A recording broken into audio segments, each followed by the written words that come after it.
Lexi wrote in and said, I've been an exotic dancer for 9 years and want to change my career by opening my own bar. How do I overcome my fear of failure in a new field that I don't know much about and which seems to have a high probability rate for failure? That's from Lexi. Hello, Lexi. How you doing? I'm good. How are you? I'm well. I'm well, thanks. Um, do you want to start past, or do you want to start like talking about what you want to do next?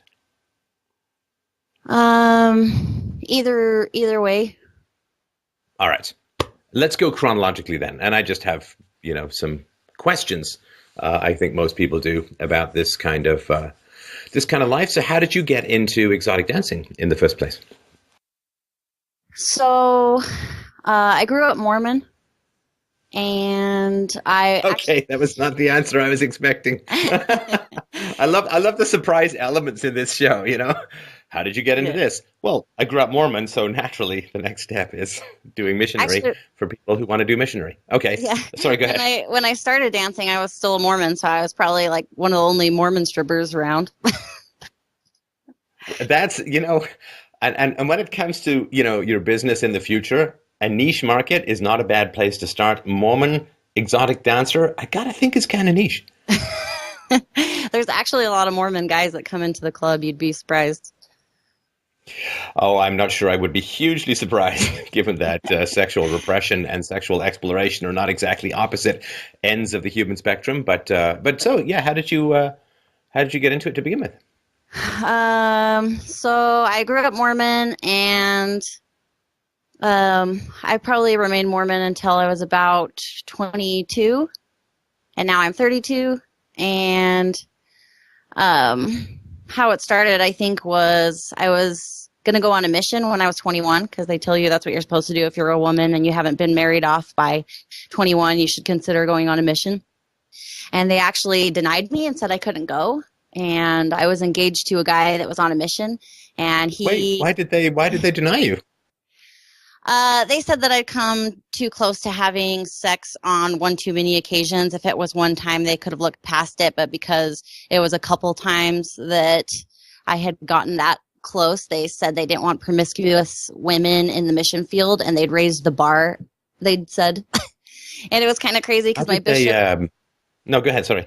Oh, you're fine. My bishop had approved me, and I'd actually taken all the courses, and I'd done a whole year where I was morally clean, and I'd actually was like ready to go and everything, and had gotten rid of all of my stuff, and had got myself a passport to try to encourage him to send me out of the country. And then he decided to bring in the stake president and tell him all the personal stuff that I'd told him. And then they had a little meeting, the two of those men with me, and told me that they'd reconsidered and that God had something else in mind for me that he wanted me to do. And so I Wait. should So just hang get on. So over you it. you told this guy your sort of personal sexual secrets and all that, and then he kind of used that to deny you the mission after you basically changed your life getting ready for it. Yes. Well, that seems pretty sucky, to be honest with you. I mean, pretty wretched, right? I mean, because I assume you were talking to this guy with the expectation of some kind of confidence, right? Like that he Yeah, was and going to keep they things they have private. you do that like from the time that you're young all the way up, and they say that if you mess up again that you have to like retell all, because then you're unforgiven because it's the same sin you were originally forgiven for. So I had done that many, many times with this guy, and he had also started off as my family home teacher, which is like someone who comes to your house weekly and meets with your family and has little church discussions and stuff. So it was kind of weird when he became my bishop, and then I started telling him these things. Right. So, I mean, how did that feel to be rejected in this way? It was really hard because originally I was going to buy a house that I'd been renting because the owner had given me an option to rent to own, and I was going to start school. And I was trying to decide between the two options, staying home and doing that or going on a mission. And I really had a hard time deciding. And so I had this, they have you do a blessing if you're having a hard time. And basically the bishop had in the prayer said, either way is good, that I just have to decide for myself. And when I was trying to decide, the story came into mind where Jesus says, give everything away and come follow me, and to just have faith. And I guess I wanted to test myself and see if I could be the kind of person that could drop everything and give everything away and follow Jesus, and that everything would be okay. So that was kind of the idea. So I turned my mind and my thoughts to that, and then dedicated my whole life after that to preparing for that. So when they said that I couldn't go, it was a little devastating. And then some other people said I should get a second opinion. And then I was like, well, it's God speaking through the bishop. So that's like saying I need to get a second opinion on what God's told me I'm supposed to do. Right. I mean, it's a pretty sweet gig if you're trying to convince people that you say, hey, don't blame me. I'm just speaking for the omniscient guy. I mean, that's talk about like a non-negotiable position. Either you say to the guy, I don't believe you're speaking for God. Maybe you're listening to in which case, maybe you're listening to the devil, in which case you're really escalating things. Or you've just got to knuckle down. There's no need for a rational argument. You've got this big giant tsunami of Godhead that you're surfing over everyone's opinions on, right? Yeah. So, I mean, and I guess the Bible verse you're talking about is Jesus saying, all who would follow me, sell all your possessions, give the proceeds to the poor, and follow me with basically nothing but the shirt on your back. And so exactly. You were rejected for the mission. Then what? Mm-hmm. Well, I was engaged to a missionary, and he came home engaged to someone else. And you're not supposed to do stuff like that on your mission. No, he was gone for 2 whole years, and the first year I waited for him, and then in the second year he proposed to me through a little cassette tape thing he sent home, and I'd been dating, at first, and I just didn't feel like anybody compared to him, so I decided to become engaged with him, and then because of him reading my emails and misunderstanding things, we ended up breaking off our engagement, and then we were supposed to date when he came home, and then wait, hang on. He came home. I feel like I'm watching a sort of Mexican soap opera on fast forward here. What happened with the emails? What happened with what? I'm sorry. What happened with the emails? You said he misunderstood some emails. Oh, yeah, it was, he got bit by a spider and was really sick and in the hospital, and I guess he had too much time on his hands, and he started, reading through my emails, and I'd started going country dancing on, Tuesday nights, because I was trying not to go out to club dancing, because it's more provocative on all this, and I was trying to be good, and country dancing, a lot of it's, swing dancing, and so I wanted to learn some of these cool moves like the candlestick and all this stuff. So there was a guy there, and he said he could show me some of this stuff, and he asked for my number, and I told him it wasn't appropriate because I was engaged and waiting for a missionary. So I gave him my email, and in an email I told him save this particular song for me because I wanted to learn this new step in the dance. And so the missionary saw that, and he took it all wrong, like I was telling the guy, oh, save me this dance, like it was all romantic and stuff. And so, darling, save the last dance for me. Right. Yeah. And how was he reading your emails? We were pretty open about stuff, and I guess he just knew that I used the same email for everything at that time, so he just kind of figured it out and got in there. And I didn't feel like I had anything to hide in there, so I wasn't trying to keep him out. He hacked into your account? Yeah, he totally hacked into my account, and that's kind of when I told him, you left me for 2 years to go do this thing, and, you should put all of your thoughts and energy or whatever into that, and we'll see where it goes when you come home, because you're obviously not doing this right if you're going through my emails and stuff, so. So thou shalt not steal, thou shalt not bear false witness. I mean, he's not exactly on the sunny side of at least some of the commandments doing stuff like that, right? Breaking into your email without your permission. It's trespassing, right? Yeah. Yeah, I've upgraded quite a bit from that guy. So.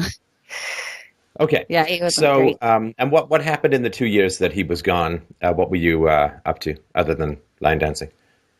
So I had a good job, but he wanted to come home and get married right away, and I told him he should probably date people and make sure he wanted to be with me. But he insisted on getting married as soon as he came back home, and I had a friend who was nannying.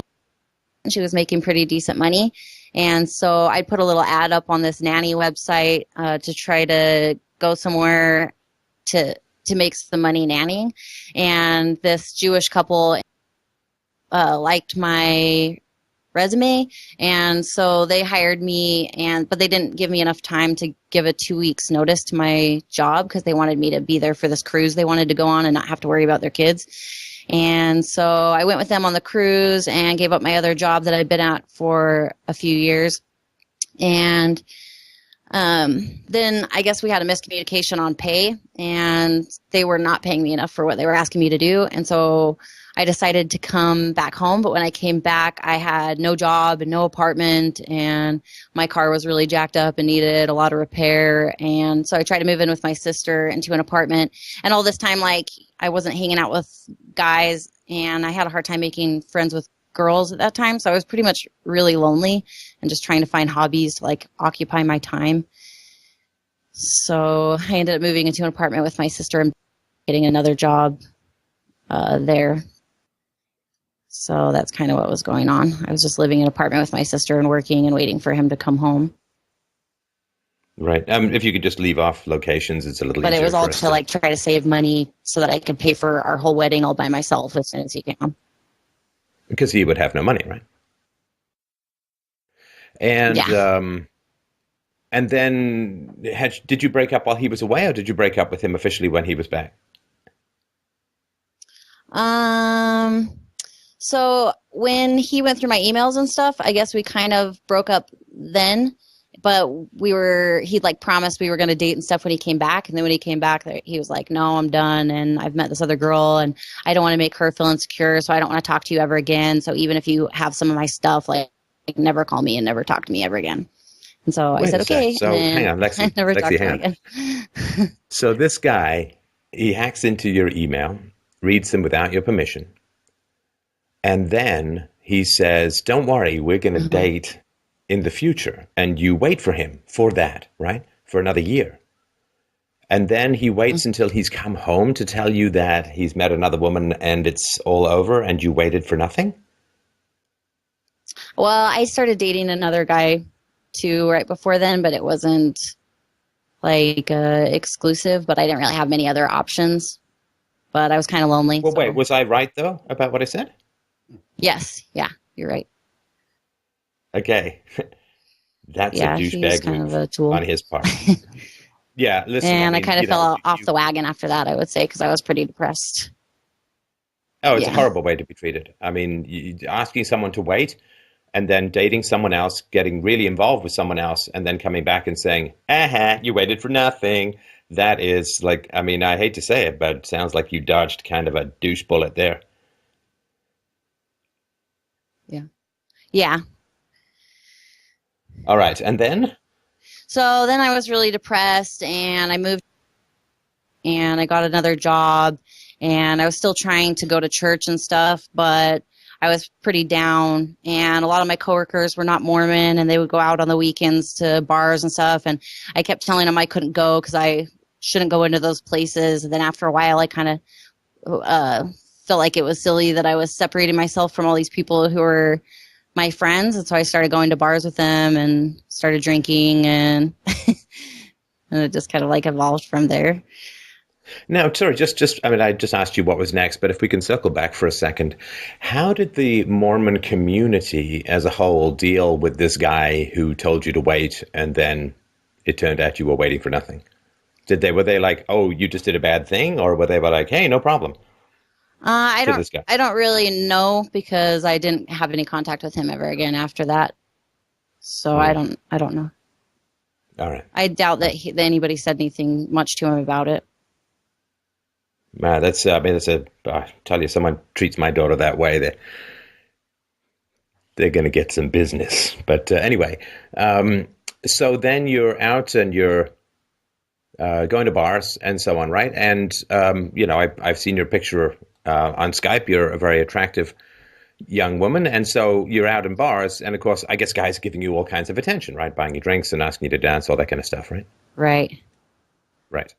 And then what?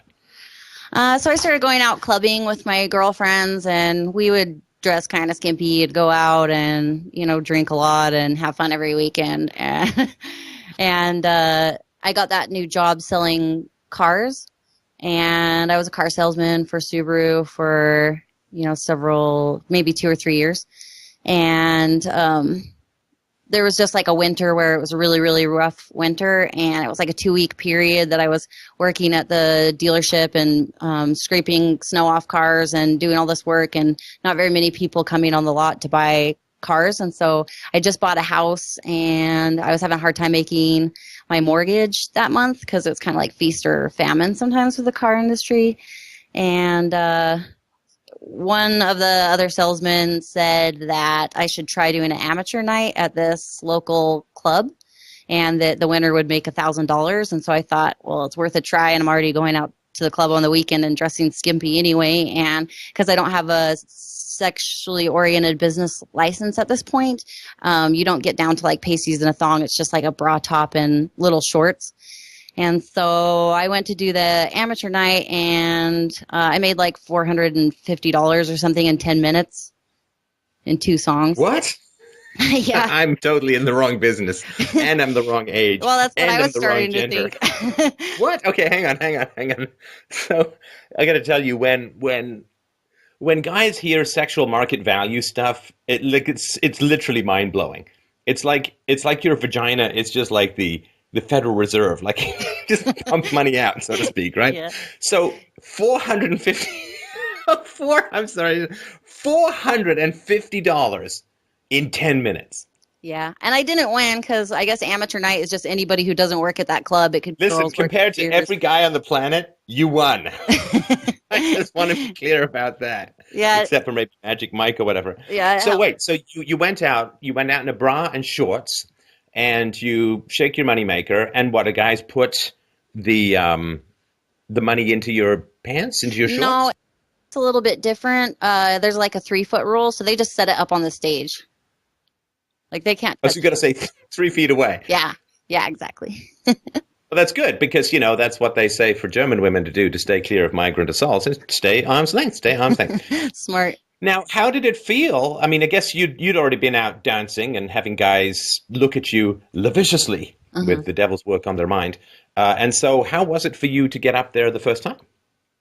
It was kind of scary, even still, because even before I started going out clubbing, like I hadn't really even changed my clothes in front of my sisters, and I was, brought up modest, so it was definitely interesting. It was nerve-wracking. I always get like a little sweat going on and red face when when I'm nervous, but you kind of. I hear that helps in that line of work. Anyway. Yeah.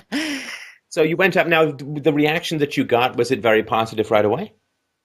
I guess $450 worth of positive. Yeah. What I noticed right away with contrast between dancing and selling cars was, when I was selling cars, I was working for a lot of men that would talk down to me a lot and kind of belittle me and stuff like that. It made me feel like kind of stupid, and I'd go home at the end of the day with like a real low self-esteem. And when I was dancing, I'd get compliments all day long, and then I'd come home feeling like really good about myself because everybody was nice to me all day long, instead of telling me the only reason I could sell cars is because, my boobs or whatever. Right.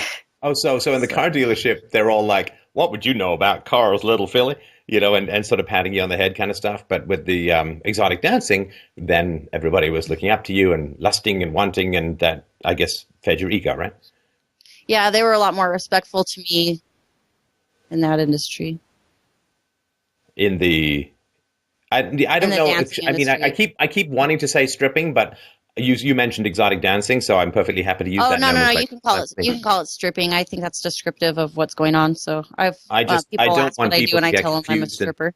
Yeah, I don't want to get people confused that you're into doing something with drywall. But so are you saying that you got a more supportive and positive and respectful reaction from men in a strip club than you did trying to sell them cars? Yeah. Wow. Yeah, much more. I mean, customers selling them cars, they're nice if they really like you. Then they want to set you up with their brother or their son or whatever, which is nice. But like the coworkers that I worked with, they were talking down to me quite a bit on a regular basis, and it was really frustrating. And I would go home at the end of the day after working many, many hours, feeling drained. So in a slow day on a car lot, it can take you days to make $450, but 10 minutes on a lit stage, and you've got that in cash, right? Yeah, I had done 2 weeks at the car dealership that winter and had only sold one car, and it was a new car. And new cars you only make like $100 commission on. And so after they taxed it, I went home with $80 after 2 weeks. And looking back, I probably should have gone and said, "Hey, you guys should at least give me minimum wage," but I didn't know that at the time, So it was kind of. Oh, were you working pure commission? Yeah, that's what they told us, is it was pure commission. But then later on, I heard that they're supposed to still give us at least minimum wage if the commission doesn't match Yeah, it. I think it's like being a waiter or something. Like you expect to get tips, but you got to pay them something. Yeah. And so then after that, 10 minutes and $450 in cash later, were you wrestling with your conscience about doing that more often? Did you transition quickly? Was it sort of a slow turn? No, it was definitely slow because I was really worried about what my family and other people in the Mormon community would think of me. And so I actually switched from Subaru over to Toyota, thinking maybe that I could make more money over there. And everybody there was like really sly, and they were like trying to take half my deal all the time by saying that they'd talked to my customers before me. And it was pretty shady stuff they were pulling. And so I was struggling with it too, because I was single and I was worried that if I was to be dating guys and they asked me what I did and I told them, that they would just automatically assume that meant I was slutty. And so I was definitely worried, and it was kind of like a slow transition at first, for sure. Yeah, so I just, I want to put a note out there to the car dealerships in your neck of the woods. Time to up your moral game. If the woman is saying, "I need to go into stripping to get some respect," you might want to be treating other people a little bit better than you are. That's just my little community service message out there to car dealerships. And so how long did it take for you to switch to that full-time, to dancing full-time? It probably took me like 2 to 3 months. It was probably about 2 or 3 months, and it was really rough. And then a couple of the guys there at the dealership said they knew of a couple of clubs that were not big. They're just really small ones, kind of like a Cheers style bar with a stage and a stripper. And it's only 2-hour shifts. And so I went in there to check it out, and I walked in the door, and they were like, "Are you here for a job? Because if so, you're hired." And I was like, "Oh, awesome. That's really? That's convenient." Yeah, I was like, "No problem." Did you have a winter coat on? I'm just curious whether they have like X-ray vision or something like that. Although you're in a burqa, I'm pretty sure you can. Wow. Yeah, so I got hired at those two different, what we call them as circuit bars, because they're just the one stage and 2-hour shifts, unlike like the really big clubs that have like 5 stage going, and then they want you to be there for like 8 hours. Ooh. And so I just started at 2 of the small circuit bars. And one of the other reasons that I really got into it was that I was originally taking from my car sales check just enough to pay my bills and handing the rest over to my mom, because she was sick with cancer and had a lot of things she needed to pay for. And so I was just kind of working my life away with no time to hang out with friends and no time really even for family, and then just handing my check over to my mom. And so part of the things that was intriguing about dancing was that I'd be working way less hours, and it was way more flexible. So it would give me time to spend with my friends and with my family, and more money to be able to give over to my mom. And so I was able to take care of my mom. I hear flexibility is quite important in the business. And like, in all seriousness, Lexi, I just wanted to say I'm real sorry for what you went through with your mom, and that also makes it really tough if you're on commission, because your mom's bills are pretty constant, I assume. But if you've got a variable income, that's really stressful, right? You don't know if you're going to be able to cover what you need to. Yeah, exactly. And I just wanted to be able to have money to help my family if they needed it. And so after I started dancing, I was able to help quite a few people in my family who needed help with things. And it felt good to be able to have the money to help them and have the time to also spend with them, So you were working, if I got it right, I'm sorry if I missed some of this, but you're working about 2 hours a day, and what kind of coin were you pulling down?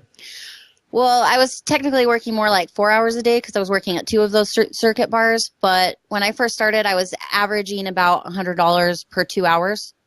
So if I worked 2 shifts in a day, I'd work 4 hours and make like $200. Right.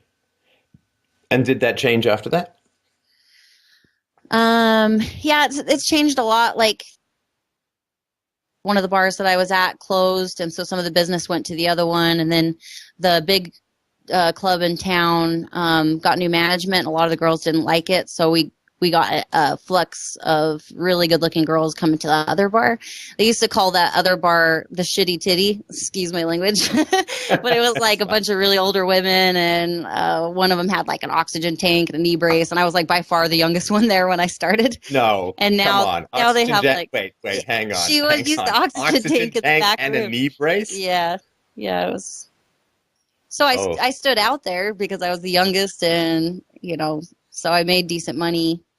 But now we've got like the hottest lineup in town because we got all those girls from the other club when they didn't like the management at the one place. So now I'm averaging about $200 per 2 hours at that one club. Right. Okay. So you're up to like $100 an hour, which of course, if you were working full time, would be like what, $200,000 a year. But of course, that's not how it works. And do you get paid by the club, or is it mostly tips? It's pretty much mostly tips. I get paid like $5 per shift. So every 2 weeks I get like a $50 check, but it pretty much goes into the jukebox because we don't have a DJ. We just put the money in the jukebox. So I break even there. And did you, I guess would you have regulars that people would come to just see you? Or did you have any sort of rapport with them? Did you chat with any of the people who came in?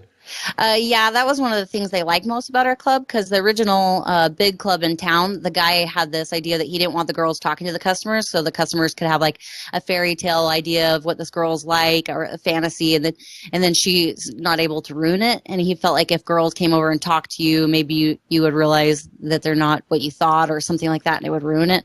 They're not trying to do that now. Now at that other club, they're making girls go sit with customers and getting them to buy them an $8 juice, because we can't have alcohol on our shifts, and the bar just wants to like make more money over there. So they've got girls going and sitting down with the customers, and then a cocktail waitress will like come over and ask if the guy wants to buy the girl a drink, and it's like an $8 juice.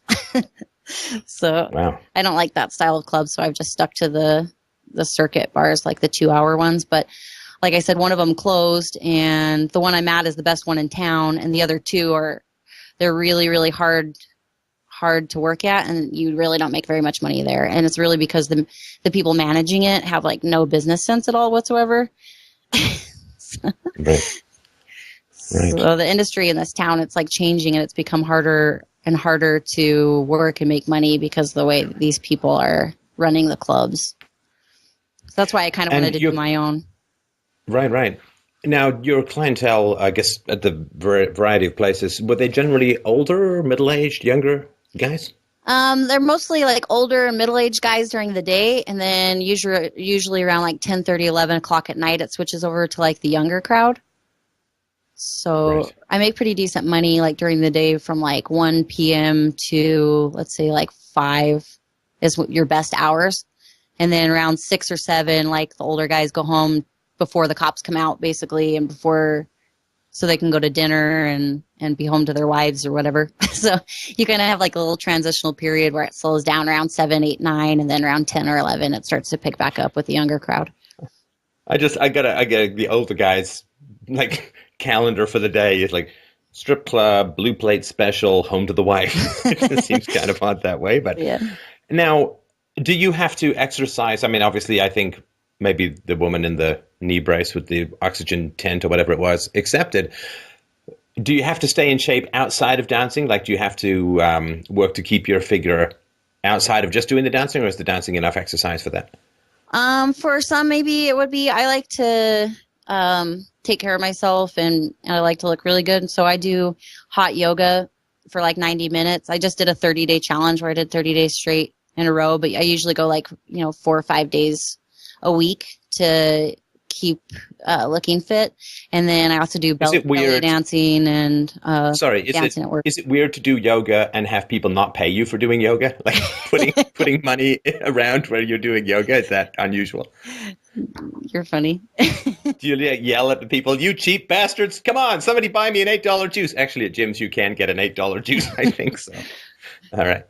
Yeah, so I mean, I do stuff outside of work to keep in shape. But that's because I take my job really seriously and I want to look really good. And I put a lot of time and effort into my stage performance as well, where in other states, girls are just lap dancing, so they don't put as much time into their stage performance. So And there's no lap dancing. Well, there's two to three different styles of clubs. If you have a full liquor bar, then the girls can only do pasty and thong. So like pasties, the little nipple covers, and then you've got your thong. And then if you're wanting to have lap dancing or full nude, then it's no alcohol and it's 18 and over, and there's a cover to get in. And I'm sure you're going to have your girls trying to get you to buy them an $8 juice because that's the only way the bar can make any money since they're not selling any alcohol. So there's two different clubs in town. One does lap dancing, one's full nude, but they're both 18 and over with no alcohol. Wait, are you saying that in your club, under 18s can come in? No. In my club, it's a full liquor license, and so it's 21 and over, and it's pasties and a thong. But it's kind of funny because the next stop down, an 18-year-old can go get a job there doing lap dancing because there's no alcohol. Right. So. Just another one of these weird regulation things. Yeah. Now, you were saying that you put a lot of work into your stage act. What does that mean? Well, I've traveled all over the country, so I've gone and seen how girls are dancing in clubs in different countries. And then I've also started belly dancing just to make my movement and everything on stage much more fluid. And so I go a couple times a week to belly dance as well. So, and then I have a pole in my living room. No, we're not allowed to use props if have a SOB license, a sexually oriented business license. You can't use any props at all. I guess the oxygen thing and the knee brace not considered props, I guess. Well, she does those in the back room. She has her little oxygen tank in the back room, and then she would come out on stage, and then she'd go back and do her oxygen thing in the back room. But that was like, 8 years ago or something like that. I've been doing this for like nine years now in April.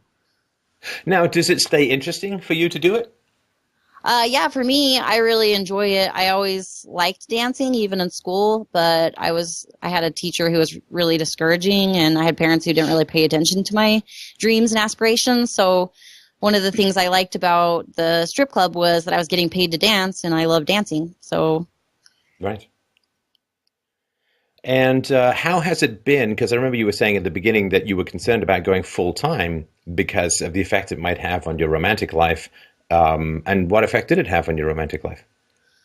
So at first when I was dating, there were guys that kind of treated me like I was a little slutty just because of my job, but I wouldn't give them that much of a time of day. Like when I go out clubbing and dancing and stuff like that out at clubs, I would never date guys that I met there. And even in the strip club, I had dated a couple guys from the strip club, and I didn't like how they were and how they treated me. And so I made a vow to myself that I would never date again somebody from the strip club until I met Aaron, who I've been with now for 7 years. He walked in and I couldn't help myself. I instantly fell in love, and we've been together ever since. So. Right. I mean, I would guess certainly for a lot of the people, when you have such a strongly sexualized first impression, sometimes it can be a little bit tough to get to know the person behind the glitter makeup, right? Yeah, exactly. Right. And your boyfriend is okay with what you do? How does he feel about it? He's okay with what I do, and he trusts me. When I first met him, I used to do bachelor parties, and when we got really serious, I stopped doing those because I didn't feel it was right when we were in a serious, committed relationship for guys to be touching me. So, and Aaron actually bounced my bachelor parties for like 2 years before I stopped doing them. Oh, he was a bouncer? Oh, I made him a bouncer. Okay, right. He just said, if you're going to be doing these, I want to make sure that you're safe, so I've got to be there. And so he was with me, and then there was just one time where we had a party that was really awkward, and it made me feel like really uncomfortable afterwards. And we were driving home, and I just told him like, hey, I don't think I'm going to do these anymore. And he's like, well, that's good because I can't handle it anymore. I was going to tell you that. So since then sorry to interrupt, what would you get paid for a bachelor party on average? So it's like $200 to show up plus tips. And on average, I was probably making, $400 in like an hour to an hour and a half. Oh, God. But there's been times where my record, I think, was for a party was like $800. For like an hour or two? Yeah. So that's like you could get a law degree or you can get some pasties. I mean, I just find that remarkable. Yeah. Remarkable. All right. And what is causing you, Lexi, to want to change what it is that you're doing? I mean, certainly 32 may be a little bit old in terms of exotic dancing, but I mean, sounds like you're taking good care of your body. Is there a reason why you want to transition at the moment? Is there something in particular, or you just feel like it's time? There's a couple things. For one, the bar that I'm working at now, it's got like a waiting list for girls trying to get on there because the money per hour is good, even though we only get 3 to 4 shifts a week there. I was concerned because the guy who owns the bar, he has an alcohol problem, and he had already had previous DUIs, and then I heard recently he got another one, and I was worried, one, that it might be a felony, and if the liquor license is in his name, he might have to lose the license, because you can't have a felony and have a liquor license. And so if that happened, then somebody who would buy the license may not keep the club as a strip club. They might just take the liquor license somewhere else. And if that happened, then the only places left in town for me to work would be at the big club. And I tried that club for like 2 or 3 months recently because I was unhappy with the other club I was working at on the other side of town. I just was unhappy because I didn't like how the dance manager was running the girls. She was hiring anybody who would walk in the door, and the way she was doing the schedule was making it really hard for me, and I'm the best employee they've got there, and they were scheduling me after girls who are constantly bombing and trading shifts and giving shifts away. And so I kind of had got into it with her, and she's like, well, you're welcome to go somewhere else. So I tried that big club for a little while, and I was making half of what I was making to work at the big club, and that's really bad. Like it's not very good money. I mean, it is for part-time, but for dancing, it's not great. And it was hard because they were requiring me to wear high heels, and I have tendonitis that I developed from dancing in high heels for 8 or 9 years. And at the club I work now, I just wear these little socks and these little crocheted things that wrap up my ankles to make it kind of look fancy on my feet. But it's really hard for me to dance in high heels. So even after the 2 months, 3 months that I was working at the other place wearing the heels, I could feel that my tendons were starting to burn and hurt really bad in my ankles again. And then I didn't like the drink thing that they were doing, because they're basically saying if you don't get the customers to buy you your drinks, you have to pay for them yourself. And that's more of like a punishment than like an incentive to get you to go out and talk to people. And I was pretty good at getting my drinks bought for me because I'm a pretty social person anyway. But I feel like it's the bartender and cocktail waitress's job really to sell drinks. And when I talk to somebody, I don't want it to feel forced or like I'm sitting there way longer than I should be if it's awkward. Like I let a conversation kind of naturally take its course and then I move on. And they would come in the back room and kind of yell at us and say everybody needs to go out and talk to customers, otherwise they're going to open up all the stages and keep them open. And it was kind of hard because most of the time you'd make most of your money on stage 1, and then the rest of the stages you barely make anything. So you're doing like 5 stages and only one of them you're actually making money on. So they're wanting you to like do your 20, 30 minutes on stage and then get down and then spend your whole hour and a half or whatever it's going to be before you're back up on stage again talking to customers and getting them to buy you drinks. They're not even giving you a cut of it. So you've got the girl on stage trying to make money. You've got all the girls off stage distracting all the customers from the stage. So it's making the girl on stage have a hard time making money. And then, when you're on stage and everyone's, distracted, it's super hard. And then the girls in the back room were saying that they have a rule there that if any customer gives you money out on the floor, like if a guy walks over and hands you a $100 bill and says, you're my favorite, you do a great job, this is for you, you're supposed to go and take it to the girl on stage and put it up on her stage. And I disagreed with that. I feel like if a customer wants that girl to have that money, I don't want her to give it to me. I want to earn my money, and I want her to earn her money. And if I'm going to be spending that much time out on the floor, I think it's nice to be able to sit down with somebody and then they say, hey, here's $20, thanks for sitting with me or something, and then be able to keep it. Yeah, I mean, it's different. Like when I would work in restaurants, though, the some of the tips we would put into a jar for the busboys because they weren't directly getting tipped, but our tips required that they do a good job clearing the tables and all of that. And that seemed fair to me. But the idea that we would somehow pool tips or this kind of socialism thing, I don't see how that's much of an incentive, especially if there are some girls out there who are bombing. You do a good job, the guy tips you, and you got to suddenly give it to the girl doing a bad job. That doesn't seem quite right. Yeah, that's how I felt about it.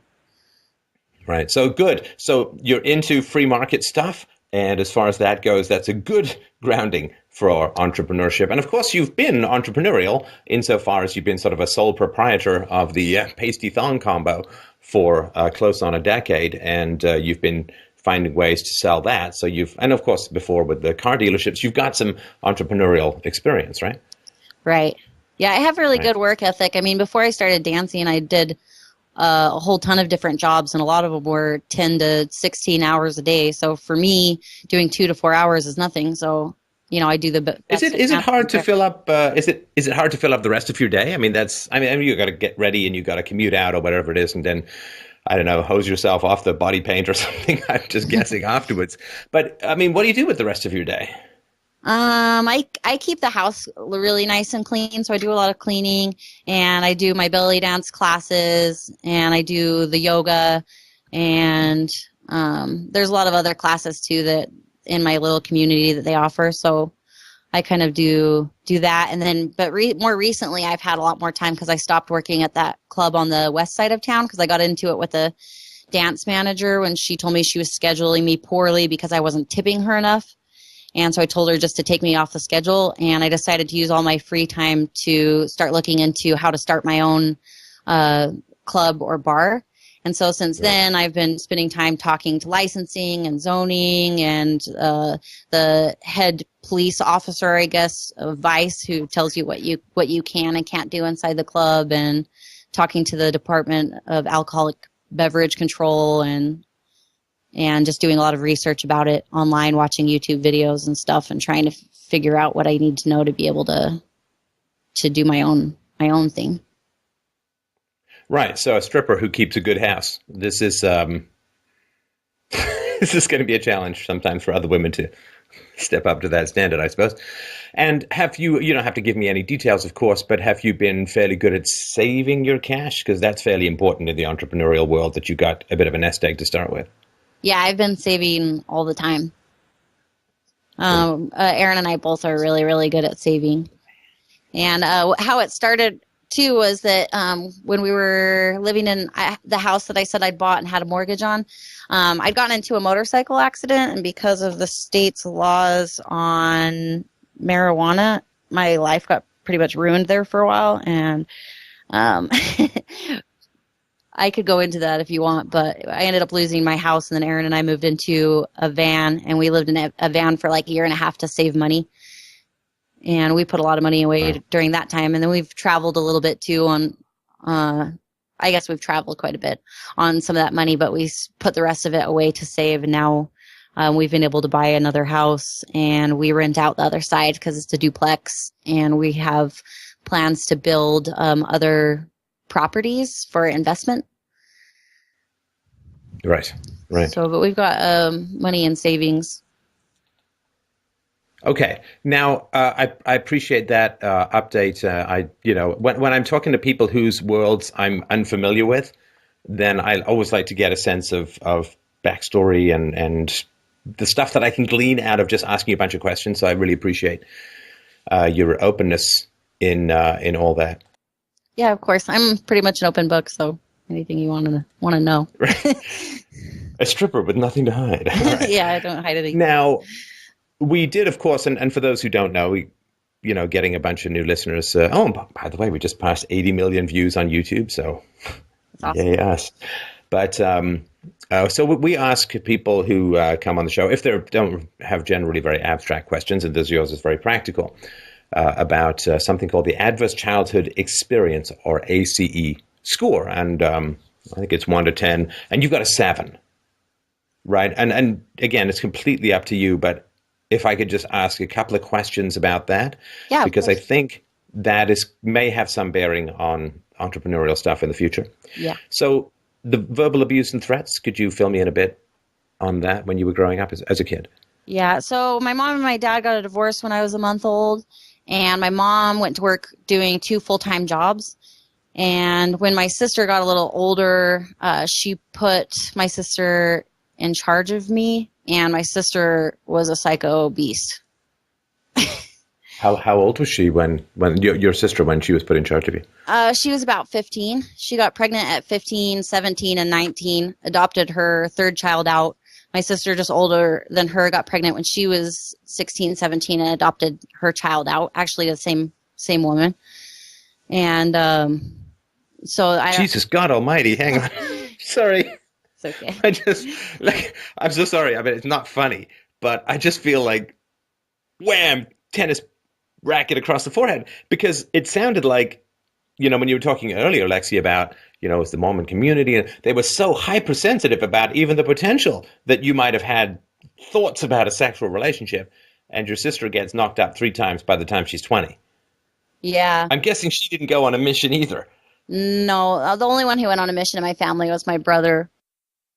Now, what did your sister do that puts her in the psycho category for you? Well, she was always like yelling at me and throwing things at me and threatening to put my head through windows and walls. And she threw a knife at me once that I dodged out of the way, but I'm pretty sure if I hadn't moved, probably could have fatally killed me. And she just has to say to that she knew I was going to duck. Now, I got to interrupt you, as I always do when people are telling me these god-awful things and laughing. Sorry. No, that's okay. And you've probably heard me say this to other people, and everyone says, I'm not going to do that. But then they do, right? Because that's vicious stuff. I mean, that's life-endangering stuff. Yeah. And I just don't want people, because, you're a very charming and charismatic person, which, of course, is part of your profession, or one of the reasons why you're successful in your profession. And I don't want your charm and good humor to freak people out about the really horrible stuff you're talking about, if that makes sense. Yeah. Okay. Now, did you get any of these verbal abuses and so on from your mom, or did your mom know about your sister's dangerous tendencies? My mom did know about them. My mom had some of those tendencies herself, but it wasn't as often. Right. And there was, I guess, not much that she could do because she was at work all the time. And well, it's a little early in the day for me to get the excuses. I just want to get the facts first. Right. There are when people end up with no options, that's because of bad choices beforehand. It still doesn't mean that they get excuses for no options, right? Right. Okay. Something I have to explain first about my mom is that I think she was like mentally at the state of like a 13 or 14-year-old, and I think it's because of abuse that she went through. So I'm not saying it as like an excuse necessarily, like that she couldn't have done anything different, but I legitimately believe that she was like mentally like a young teenager. So she had, and I sympathize with that, but again, my concern is that and the reason I sort of want to pause on that for a moment is for you and also for the listeners, because when people say to me that, my parents did X because they were abused, my concern is that then people feel like the abuse is the domino that creates the dysfunction. Mm-hmm. Now, the abuse, I assume, is necessary but not sufficient cause for dysfunctional behavior as an adult. The abuse that you receive, if you get the help, get to therapy, pursue the self-knowledge and so on, can actually make you a better person. It doesn't justify it at all, but it can make you a better person in the same way that a near-death experience can make you a better eater. Like, hey, 4 heart attacks this month. I think I'm going to cut back on the cheeseburgers or whatever, right? Mm-hmm. And so I don't want people to get the impression that your mom did what she did because she was abused and there was no choice about it, unless she was severely mentally handicapped, which, you say that mental acuity of a 13-year-old, I assume you just mean emotionally, like she could pay bills and, I guess do some other adult stuff. But it's not because she was abused, and which was tragic enough. And without the abuse, she wouldn't have ended up that way. But it's not just that the abuse made her that way. There were choices to avoid dealing with the abuse, admitting the abuse, getting the help that she needed, that gave the abuse so much power in her life, if that makes sense. Yeah. Okay. All right. Physical abuse. I guess we've got the knife. Hmm. And anything else? Well, she used to say things all the time to make me feel like I was fat. She was one of those people that thought if she made fun of you that it would make you do a bunch of crunches and get thinner. So there was that. I'd asked her if I could borrow a pair of her shorts, and she's like, yeah, if you don't bust the button off of them. And she would say rude stuff like that all the time. Yeah, I find that, you know, and of course that's particularly wounding to girls, but it also happens. Like I knew a guy when I was a kid, his brother, and he wasn't fat, but his brother always used to say, "Hey, fatty," right? Hmm. And this guy was like, I remember him saying, like, "Why?" And he's like, "You're not fat. Why would it bother you?" You know, like it's just, I'm just kidding. It's like, why? Like, why would he put this guy in this complicated position of Abuse. being called fat when he wasn't? Like, it's just a mind screw. But anyway, okay. So you got the verbal abuse, threats, physical abuse. Did she hit you, or was it mostly just this circus knife throwing act? It was mostly the throwing stuff and the threats until one day we got into a pretty good physical altercation, and then I realized she wasn't as tough as I'd thought all that time, and it made me feel a lot better, I guess, because I held my own pretty well. But Well, hopefully she wasn't pregnant when that happened, because that may not accrue to your combat abilities. no, she'd actually, my nephew had just got circumcised, and she went off to a Grateful Dead show, leaving him home with me. And I was only like 12 or 13 years old, and then she got stranded out there. What we got in a fight over was she came back after starving for weeks because their van broke down out there. And I was putting too much cheese on my tortilla, and she flipped out and told me that if I'd starved like she had, I wouldn't put so much cheese on my tortilla. And I told her that was her fault, that all that happened, and that's what she gets. And so she hit me. And then we brawled around on the floor for a while, and she slammed my head into the door and made me bleed. And then I went off to my room, and she was out there crying, and I just laughed about it because I realized she wasn't as tough as she thought. Right. What a nightmare. I'm so sorry. This is, I don't know. I ask people sometimes about sibling stuff because, you know, siblings, I've said this before on the show, but my siblings can be the greatest ally and friend that you're ever going to have, you know, because they're the only people who follow you all through your life. Yeah. You know, your parents are going to get old, they're going to die, and your kids didn't know you when you were young, but your siblings can walk, you know, with you. And I've asked a whole bunch of people throughout my life, you know, what's it like with your sibling, or how close are you to your sibling, and so on. And I mean, the answer is almost universally bad. And I just, you know, I was watching a Dr. Phil years ago, and he said, you know, that 50%, half of all sibling relationships are like officially classified as abusive. And it's not like the remaining 50% are all happy-dappy. I mean, these are just the ones where it fits, I guess, a clinical definition of abusive. And I think it's genuinely and generally one of the greatest tragedies in the world is the degree to which siblings take each other for granted, are mean to each other, abuse each other, are indifferent to each other's outcomes, are hyper-competitive with each other, are one-upping each other, are abusing each other. I just think it's such a tragic shame. Yeah, You know, these people who could be so helpful. Sorry, go ahead. oh, you're fine. It's just been hard because I knew she wasn't an adult, and she was where, like, I felt a lot of the abuse came from. And so I feel like every year over 18, you're more and more responsible for your actions. And so it's been hard for me because I still hold on to a lot of these things in our relationship. So she'll message me sometimes to tell me she loves me, and I won't want to respond, or she'll want to come see me and I won't want to see her. And well, hang on. Just for a sec there, because you phrased it in an interesting way. You said, I hold on to these things. Like you're holding a grudge or something like that, right? Yeah, I feel like I don't mean to, but I can't help it. No, but hang on. I'm sorry, let me laugh, because I just asked you not to, but it's a negative to yourself that sounds like it comes from this sort of Christian thing, right? Like, apparently in Iowa, in the Iowa caucus recently, Ted Cruz's campaign sent out all these messages that Ben Carson was suspending his bid for presidency. because there was I think an article that said he was going to take a break from campaigning for a week, and they said, he's canceling, so give your votes to Cruz because Carson is suspending his campaign, or whatever it was, right? Mm-hmm. And then, of course, Ted Cruz originally said, I didn't do anything wrong. I apologize to no one. And then he said, I apologize because, and Carson said it was interesting. He said, as a Christian, I accept his apology, right? Mm-hmm. And this, of course, in Christianity is a very strong ethic, as it is in other religions and so on. Not in my particular perspective.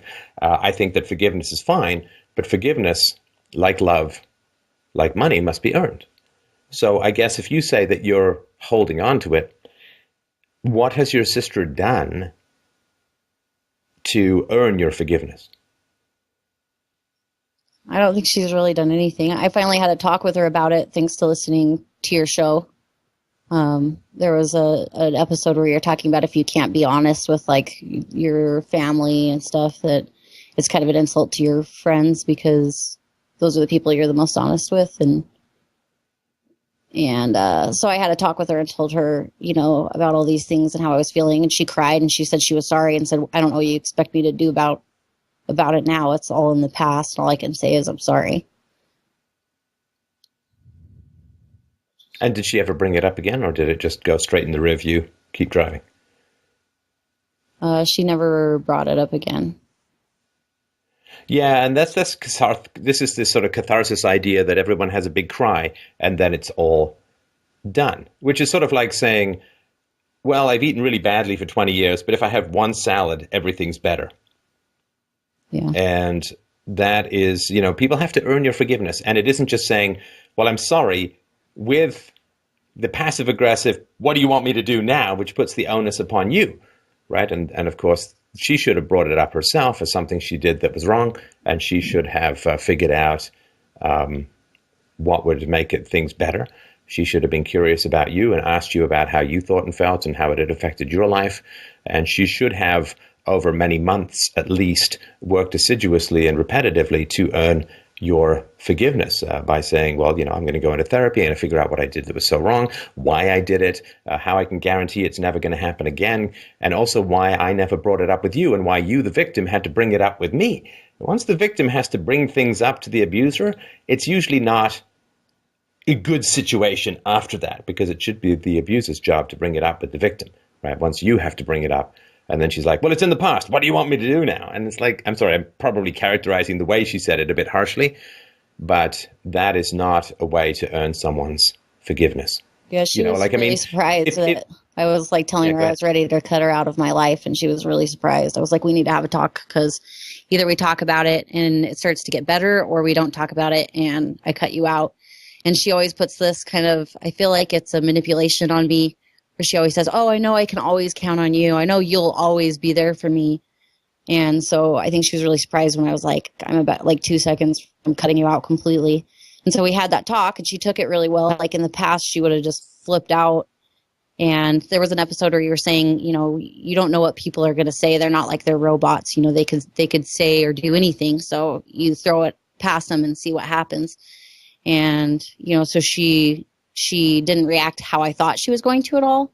She reacted much better, but I struggle all the time with whether or not I should maintain this relationship with her, or if I should end my relationship with her, because I have such a hard time loving her with our past.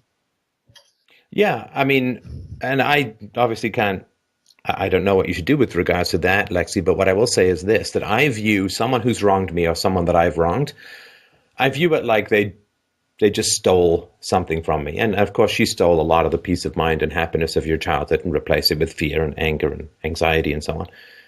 And so I sort of say, okay, well, let's say somebody they stole $10,000 from me. They know they've stolen it. They know that I know they've stolen it, and they never offer to pay it back. And eventually I have to sort of corner them and demand that they pay it back, or say, hey, you stole my money, right? And they say, well, I'm sorry, but that's all in the past. I'm not going to do anything about it now. I'm not going to pay back the money. I'm not going to do anything that's going to be difficult for me to provide restitution for you.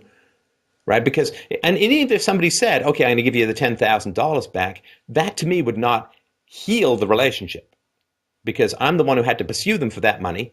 They're not offering to pay me back with any interest. They're not offering any security that it's not going to happen again. Oh, I got caught. Okay, here's your $10,000 back. I view it as somebody who has stolen a lot of money from me. If they've done me harm, significant harm in my life, they've stolen a lot of money from me. And they have to figure out how to make it better. Like, I'm not going to chase the guy down, find him, find the $10,000, prove that he stole it from me, and then just consider us even. And him just saying, well, I'm sorry I took the $10,000 from you. I guess I'm caught. I'm sorry. I feel bad about it. Okay, let's go bowling, right? That would be very incomplete. Yeah. And so she has stolen something from you. And the question is, how hard is she working to pay it back? There are things, she could go into therapy. She could pay for you to go into therapy. She could say, listen, I mean, if I run over someone's foot in my car, I can at least pay for their cost, right? And she could offer to pay for you to go into therapy. She could say, I'm going to keep bringing this up every single time. I'm going to ask you every single detail, really going to look in the mirror. I'm going to keep a journal. I'm going to write it down. I'm going to figure things out. I'm going to read all of these books. What if you're an asshole, abusive sibling? I don't know. That's probably not the name of any book, but something like that. There's 6 million things that she could do that, if she did them consistently for month after month after month, she would slowly begin, I think, to help you regain your trust. But a lot of times when people do you wrong, they may get an apology, and the apology is just a way of saying, okay, it's done. I'm never going to bring it up. And it's kind of a trap, right? Because you say, hey, you did me a lot of harm when I was a kid. And they say, well, I'm sorry. And you're not satisfied with that. And then you bring it up again. And they already said, I already told you I was sorry. What else do you want me to do? It becomes a trap. Like, now you're a jerk for bringing it up again. Like, you have my $10,000. Well, I'm sorry about that, but this, I stole it in the past. There's nothing I can do now. Let's move on. Then the next week you see the person, you say, you still have my $10,000. Hey, I already said I was sorry. What more do you want me to do? Like, it becomes a trap wherein you further get harmed by pursuing restitution or, bringing up an issue. I don't know if this is making any sense or resonating with your experience. No, it helps a lot. I mean, with the restitution, before, when you used to say that on the show, I wasn't sure of what those things could be. I know that if I ever told her that I needed therapy and wanted her to pay for it, she's so bad with money, and she would feel like I'm crazy for even saying that she should have to. She would probably instead try to say, well, I was this way because of our parents, and so it's not really my fault either. And I was just a child, so, Well, okay, and she could certainly say that, and that's, of course, assuming she's never done anything mean or irresponsible to others as an adult, right? Right.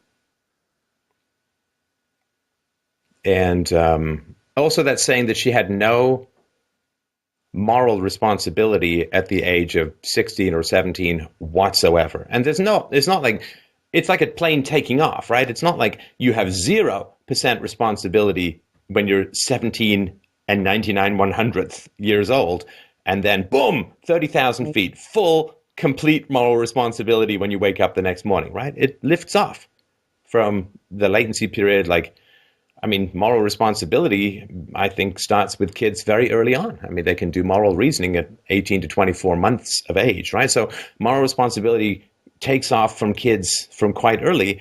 And then it doesn't just boom, 0 to 100, right? I mean, there's an acceleration there. It's not like she had 0 moral responsibility when she was 15 or 16 or 17. I mean, obviously she was in a traumatic environment, and you had a difficult or dangerous mother. But that doesn't mean that there's 0 moral responsibility. Right.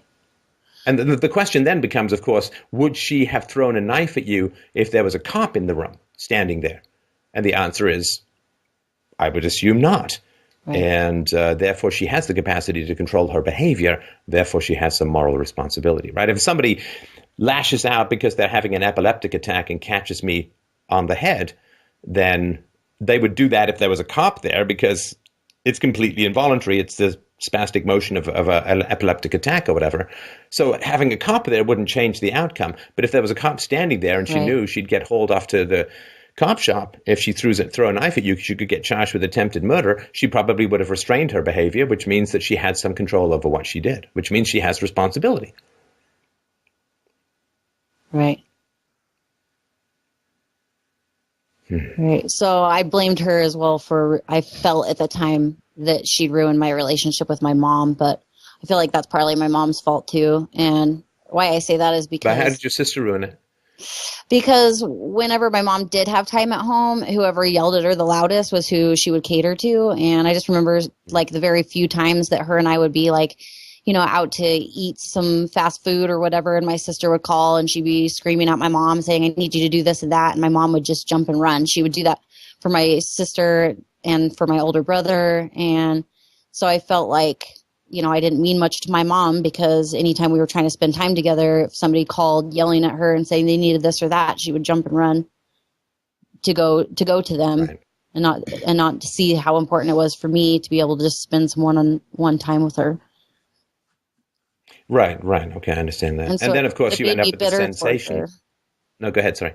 Oh, it made me bitter towards my mom. And so as time went on, I was just always like really, really ornery with her. And then as she got older, she became sweeter. And I knew she was also getting to the point where she was going to pass away. And so I was worried of having all these regrets of being ornery with her all the time. So I was trying to be more patient and everything with her and spend the time now that she had all this free time and now that she was, just sick, and so she couldn't go to work or do anything. So there was all this free time to spend with her, but I would try to spend it not being ornery with her. But there was times where, I just was in that habit because I was so upset with her for always pushing me to the side that I have, like, I guess, almost waking nightmares where I think about the times that I was ornery with my mom and should have been more patient and made her cry and stuff like that.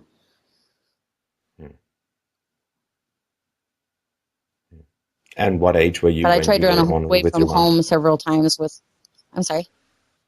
What age were you when did you regret being ornery with your mom?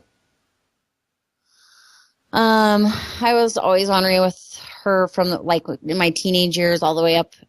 She passed away when I was probably 25. Well, she passed away in 2010. So I'm 32. That's 5-6 years ago. But the last time I was ornery with her was not long before she passed away, maybe like 6 months or something. Yeah, no, I get that regret. There is a sentimentalization about dead people, though. I've thought about that in my own life. You know how people say you should never speak ill of the dead. Well, it doesn't make them come back as zombies. Why not just be honest about people's lives and the positive and negative effects that they've had? And I just wanted to mention as well this, the don't speak ill of the dead is one thing that lowers the quality of people's lives because they know they're not going to be spoken ill of after they're dead. And so they can do worse. And I also think that this idea, when people can do significant wrong and harm to you and then demand, an apology. Also, they provide an apology and demand forgiveness in 20 minutes, when they may have done decades worth of harm to you.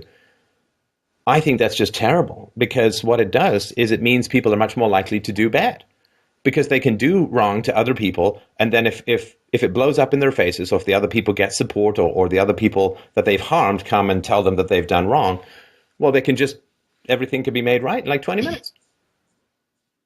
And forgiveness should be hard because that's the tax on doing wrong, is having to work really hard for someone's forgiveness. If you hand out forgiveness easily, you are only subsidizing and encouraging people to do wrong. In the same way that if there was, some little machine that could immediately clean out all the effects of smoking out of your lungs in 20 minutes, then people wouldn't quit smoking, right? Right. People quit smoking because they're terrified of dying from it, right?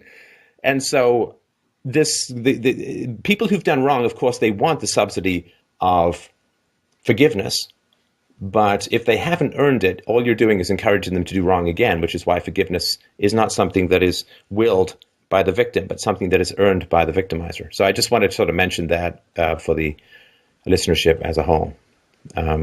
So, parents divorced. You mentioned that your dad left when you were a month old. Did you have any contact with him afterwards?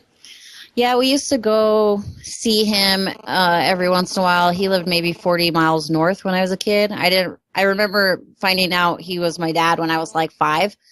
And then we would go up to his house maybe maybe every few months or something.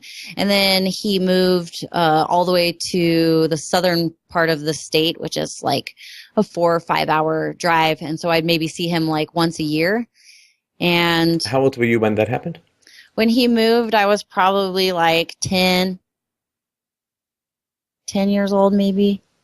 Right. And I remember writing him a letter trying to make him be my pen pal.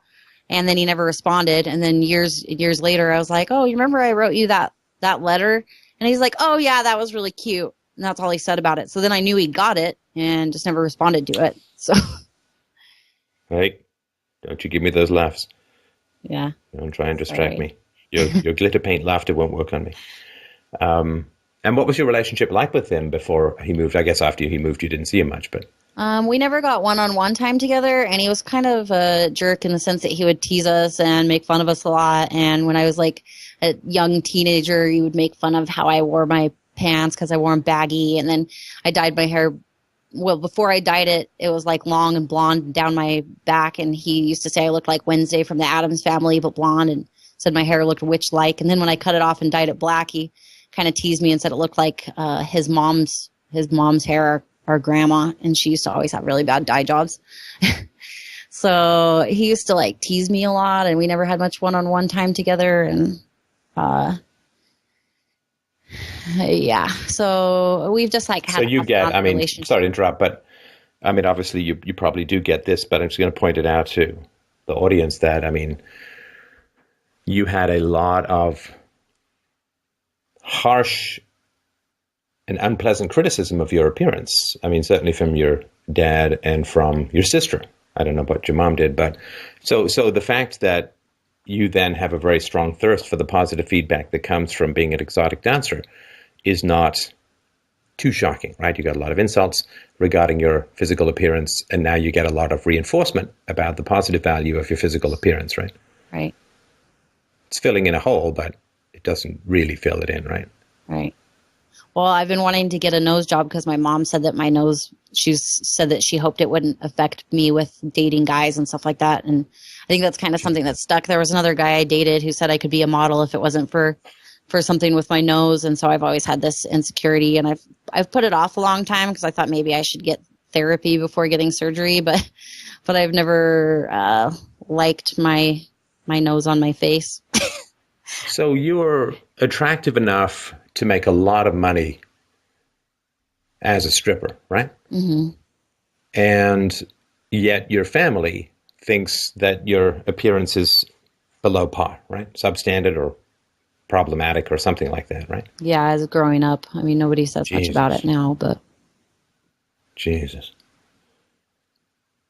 I'm sorry. I'm sorry about that. Because, you know, that stuff can eat into your brain when you're young, right?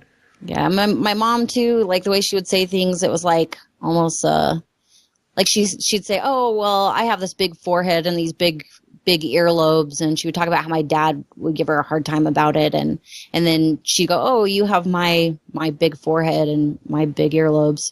So, I mean, those are things too that I was, you know. Yeah, maybe you can get a man to leave you a month after kids are born too, honey. No, and this downgrading of other people's physical appearance is incredibly destructive. And the reason why people do it, at least the reason why people do it with each other horizontally, is that if you can lower people's perception of their sexual market value, then they're a lot easier to control. Right? I mean, you see this in relationships where the woman denigrates the man or the man denigrates the woman's physical appearance. And what they're saying generally is, if you think that you're unattractive, I'm not going to have to compete with anyone who might take you away. So I'm going to break your balls or bust your boobs or whatever so that you feel like crap. And since you then will perceive yourself as having low sexual market value, you might not notice that I'm a horrible person you should run away from. Yeah. I kind of came to grips with like how I looked and started feeling better about my appearance. And then for a long time, it was just that I felt like I looked all right, but that I wasn't very smart. And that a lot happened too with the car dealership because they were making me feel like saying things that made me kind of feel like I was stupid quite a bit. But I've done a lot of learning and growing since then, and I'm pretty well read, and I've learned like so much in the last 6-7 years, especially since I met Aaron, because he's like been the biggest inspiration for me because he's really really smart and really well read, and he's made me think a lot and go into my own philosophies and make sure that I'm consistent politically and religiously and philosophically. And so, did he find this show, or did you find it? He found this show and introduced me to it. And one of the other things that changed my life was when he introduced me to Atlas Shrugged. And so I've read a lot of really good stuff and learned a lot of really great things since I met him. Yeah, no, I know a lot of academics who really liked Atlas Shrugged and fail to recognize that my quit academics and work in the free market is their John Galt moment that they're all failing. Because, it's a lot more fun to read about it than to actually do it. But anyway, physical abuse towards female adults. This was to your mom. You mentioned a stepfather in your original response to us. Was this a stepfather who was physically abusive towards your mom? So my dad was the one that was the most physically abusive to my mom. He broke her jaw, and so it always popped when she ate. I was too young to remember any of that. So when she married, again, I was like 1 year old, and the guy that she married was a con artist, and so he had us moving around quite a bit. And but they would fight quite a bit, and I wouldn't watch it because it scared me, so I would just run in the closet and hide, and I could hear it. And I don't feel like my mom was ever the kind that would just like lay down and get beat up. She was super feisty. So I had been there when I'd seen her unload like an entire dish rack from the dishwasher on my stepdad. So she was equally violent. She gave as good as she got, right? Yeah. And I'm assuming sometimes she initiated it as well. Yeah, exactly. I remember one time my stepdad said the Lord's name in vain, and she freaked out. And I could just hear everything crashing around, and I just would go and hide. So. Still laughing, right? Trying not to, sorry. I know. And I'm just going to nag you because I don't get to nag people enough. Fair enough. Yeah, so your mother was physically abusive as well? Yeah, she was physically abusive. And then my oldest brother, too, who was an alcoholic, he was physically abusive to me a few times. And then there was one moment when I could hear him screaming at my mom, and I knew it was going to get violent. And I raced through the house, across the bottom floor, up the stairs, and into the room. And I threw myself between them, and I said, "If you touch her, I'll kill you." And I remember his look on his face, like he was so shocked. And his girlfriend grabbed him and pulled him back and pulled him out of there. And my mom started crying and saying, never let them beat you, and never let them, break you down. Always stand up to them. And did you ever do that for the men that your mom was beating up? No, but the fact that you laugh is interesting, right? Running to the defense of a woman who's being beaten up, but you never run to the defense of a man who's being beaten up. Well, I was a lot younger when she was throwing stuff at them, and the first stepdad, he was kind of like a dad to me, so I would have done that more for him than the second guy, who was my arch nemesis through my later teens. But yeah, I ran to the defense of my mom, but I didn't have a lot of respect for either of my stepdads. Lived with alcoholic or drug user, that's your brother or someone else? Yeah, my oldest brother was an alcohol abuser. He used to scream in my face that I should never drink alcohol, which is why I probably started way later than most people. I didn't start drinking until I was like 23 or 24. Right. Household member depressed, mentally ill, or a suicide attempt? Well, my mom told me that she was going to kill herself and she had a gun, but she didn't end up doing it. How old were you there? I was 18. Jesus. So she makes fun of your appearance. She beats up on people. She threatens suicide to her child with a gun in her hand. I think we can speak ill of the dead. Cancer doesn't make a halo. Yeah, I was pretty depressed when I was a kid. I wanted to kill myself, but in our religion, it's not acceptable. And I don't know if all Oh man, you Mormons. cannot bring your religion into this stuff because this is. Well, it's not my religion anymore. No, But what I mean is, but your mom was back Mormon, then, I right? thought the punishment was right. So your mom was a Mormon. Your mom was a Christian, right? Right. Where in Christianity does it say, "Yeah, thou shalt threaten suicide with a gun in front of your kid. Thou shalt beat people up. Thou shalt relentlessly mock inconsequential physical vagaries." How the hell was she a Christian? I don't know, because even towards the end, like she was trying to win money through like weird ways, where in the Thou religion shalt it says marry that a you should con just work man. for it. Thou Yeah. shalt marry a con man. Yeah, she told me she wanted Where's me the to Christian? marry a Mormon, and I said, "Well, why? Because it worked out so good for you." Because your biological father was a Mormon too, right? Right.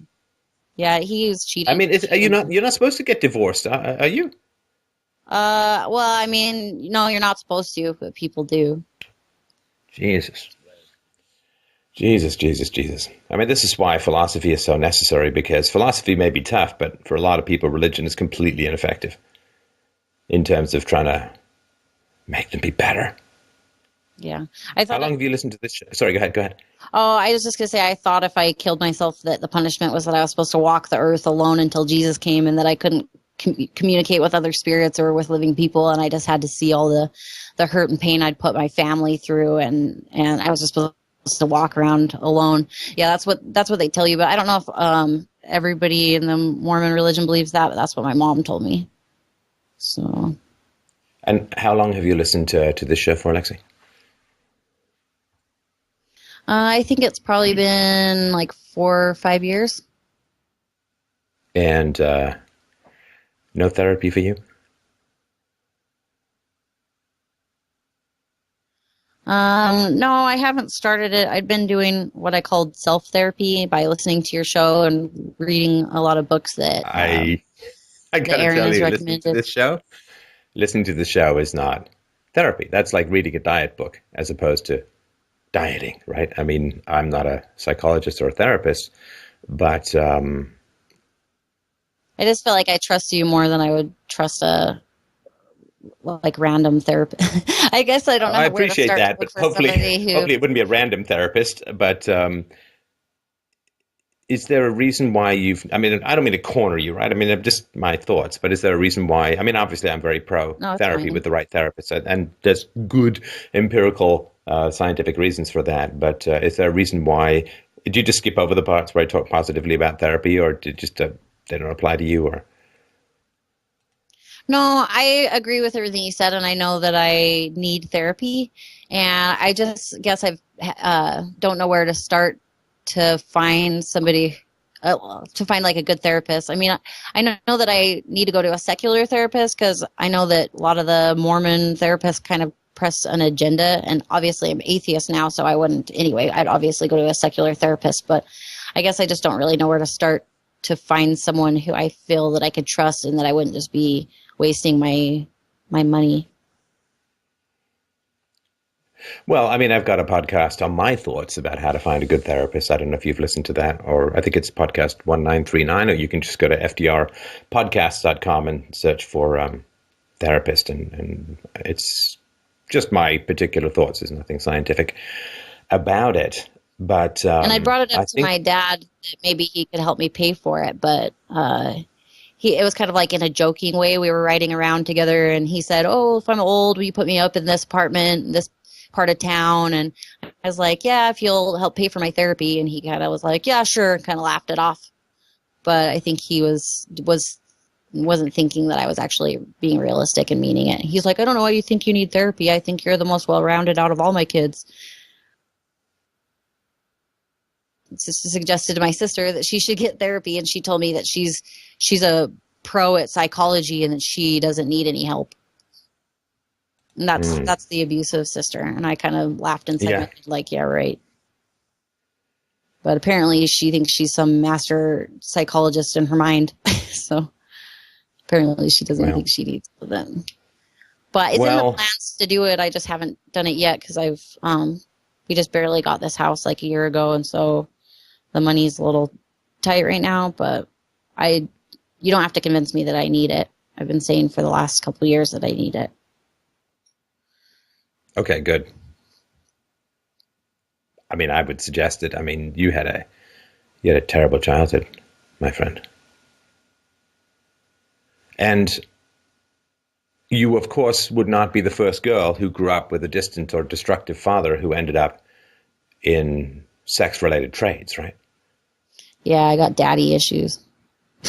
Is that, I mean, I guess this is sort of a joke among sex workers, and I'm not putting you in the category of sex worker, but it's in that, what was it, SOB, sexually oriented business? Is that how you phrased it? Yeah, that's it. Is that something that is joked about in, there's that movie Ted, where the guy with the animated teddy bear is, and the strippers are over, and he's like, "I'd like to thank all of your bad fathers." Is that sort of a joke in the sexually oriented business world, that the girls have bad dads? Yeah, I think that's pretty common, that girls kind of know that that's probably where a lot of it comes from. Podcast is 1927. I knew it was somewhere around the pre-war era. I just didn't know it was right before the Great Crash. Podcast 1927. My thoughts on finding a good therapist. And have you talked to any of your other coworkers about their fathers or why they may do what they do? Yeah, I think a lot of them, it has to do with just not good family relationships. I mean, that's not all the reason why I got into what I do, but I feel like a lot of what I went through, because I went through, to be honest, like a pretty slutty period between the missionary and when I met the guy I'm with now. And I feel like if I'd had, parents who, had built me up a lot more, that maybe I wouldn't have put myself through as much as I did during that time, because I was pretty depressed. But I mean, my dad did one good thing during that time. I called him and told him that I didn't even want to be alive anymore. And he told me that maybe I shouldn't be focusing on church and religion. And maybe I should put it aside and find what really makes me happy. And so that's when I started, being more open-minded and looking to see what makes me happy, instead of just trying to follow what the religion tells me should make me happy. And it was a good time for me to meet the guy that I'm with, because he asked me a lot of questions that brought up a lot of conflict for me and my, philosophy and on life at the time. And it made me do a lot of research and looking into what I was saying that I was a part of. And after that, I was like, I don't know what I am. I don't know if that makes me a Christian, because I'm not a Mormon anymore. And then I did more research, and I was like, I don't believe in this either. So for the last, 7 years, I've been atheist, and I've never been happier. So. Right. I mean, your father could have taken maybe a bit of responsibility about his role. The issue was not necessarily your relationship with God, but your relationship with your family. But just wanted to sort of mention that. And the growing up with the chaos, growing up with the instability, growing up with the violence, and growing up with either destructive or absent fathers or father figures. You talked about your slutty period. Of course, slutty has a sort of negative moral connotation to it, but I don't know if you've watched any of the Gene Wars presentations that I've put together, or the conversations I've had with people about that. But you're kind of programmed for hypersexuality when you grow up in a father-absent household. That's why a lot of people in the sex trade have father-absent or destructive father figure relationships, because that kind of programs you for hypersexuality, because your genes say, okay, well, the dad's not around. That means that we better go for quantity rather than quality when it comes to sexuality. Yeah. I mean, it's so foundational that, a girl's puberty begins earlier in girls whose fathers aren't around. That's how foundational father absence or destructive father figures are to a woman's sexuality. And it's true for a man as well, but I'm obviously talking to a woman here. So it is a very basic biology that would put you in that particular tendency. And I just wanted to pass, because you had this slutty thing, and I don't know if you were joking or not, but it's obviously somewhat of a negative judgment. And again, it's not saying you weren't responsible at all, but there are significant biological drivers that occur in father absent or father destructive households for girls. Mm-hmm. Yeah, I was just being really careless with myself. So, were you doing dangerous stuff or mostly just too much of it? Doing dangerous stuff. I mean, I had gone to a party by myself and got drunk, and then woke up and everybody left the party, and except for the guy hosting it, and ended up in I guess you could say similar to a date rape type situation. I wasn't being very, careful with myself, and I put myself in a lot of bad situations. And then a lot of it, I was just like, oh, well, I put myself in that situation. So. Right. Well, I'm certainly sorry to hear about that as well. Of course, there is a kind of desperation for attention combined with almost a death wish in those kinds of situations, because you never know how dangerous it's going to get, right? Right. Okay. Is there anything else you wanted to add about your childhood? I mean, the thing with my dad that's been hard is that we were kind of, like I said, off and on. And then when my mom passed away, he didn't even call me to ask me how I was doing or anything. And I wasn't able to be there at the funeral because she passed away while I was out of the country.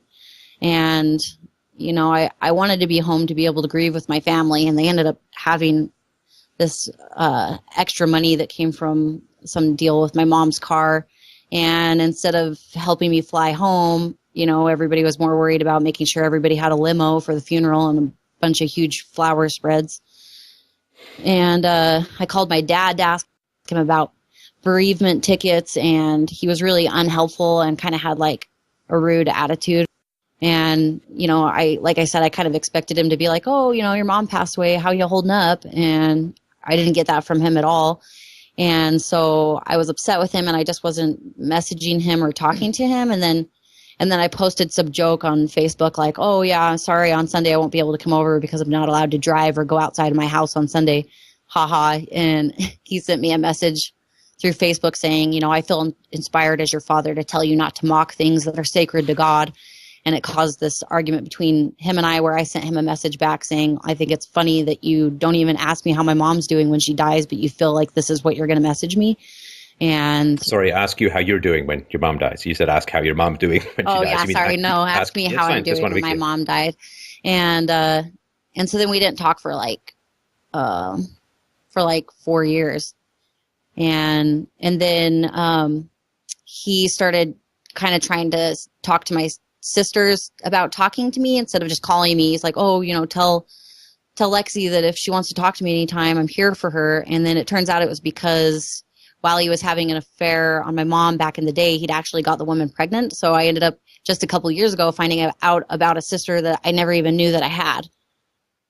And so I feel like he was kind of trying to rekindle this relationship. So when we brought this new sister into the family, that nobody was talking bad about him, and that there wasn't all this drama, and that we could just make her feel comfortable and accept her in. And so I wasn't going to just drop it so that he could have that little happy scenario. And so I wrote him this big letter telling him, all the things that he's done to hurt me throughout my life. And he's always had this attitude like, oh, if you don't like the way it is, if you don't like how I am, then just don't have anything to do with me. This is just the way I am.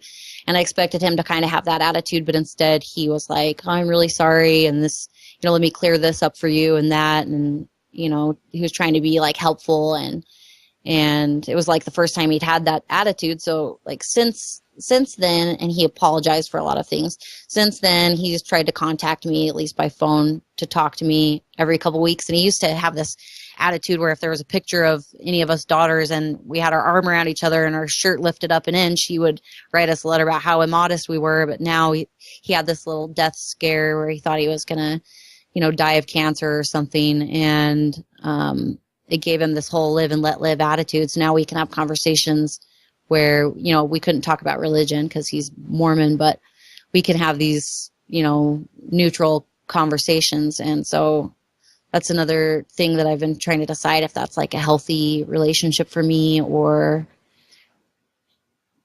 Huh? Yeah, I'm So, still here. I mean, I don't know. I don't know about the situation with my dad.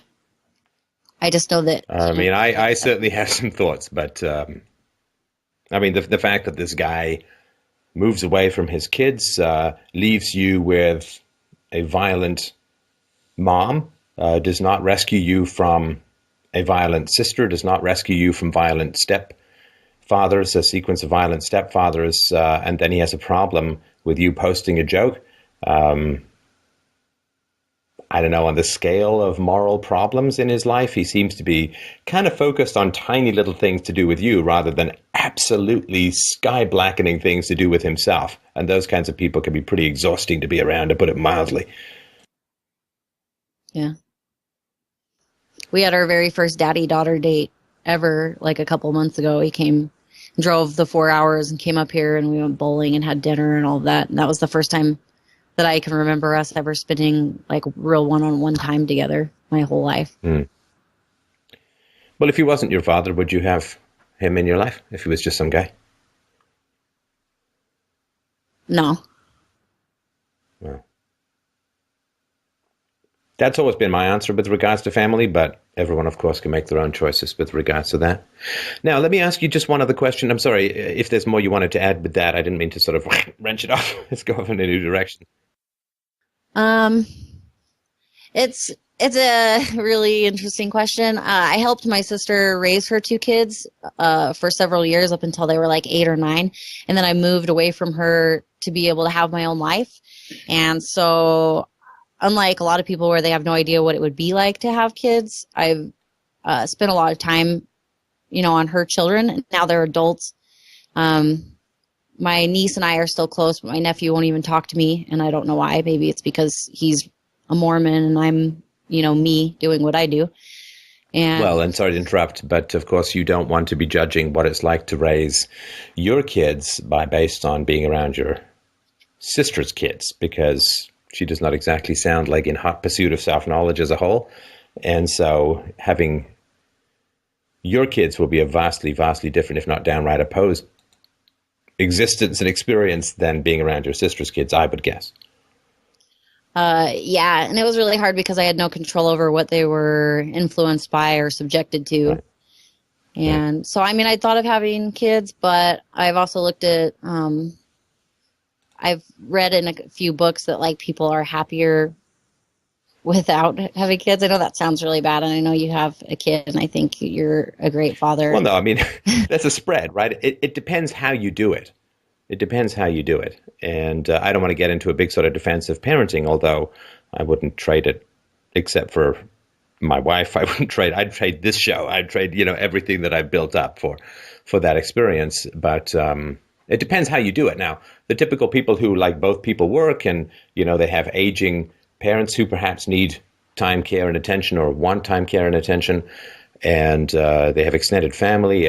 That's to me, that's a real treadmill. I've seen people go through that, and I was like, well, I pay good money to never do that.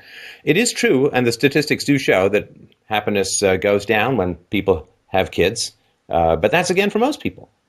That's again for most people, and most people are not good parents, and they end up having lots of fights with their kids that are completely pointless and useless. I have a significant conflict with my daughter maybe twice a year, maybe. And, she's a very strong-willed and smart and assertive and admirable young lady. And she's completely delightful company. She's one of my favorite people to spend time with. And I do have, of course, the privilege of spending a lot of time with her. Yeah, I know it could be really. It depends rewarding. how you do it. Sorry, go ahead. I know it could be really rewarding too. Me and my sister. Yeah, I see all these articles. I was reading this article the other day, like, well, parenting's not fun. Not fun. Well, it's not supposed to be fun. And it's like, then why would you do it? I like what Phyllis Schlafly has. She had 6 kids, and she was like Illinois Mom of the Year or something like that.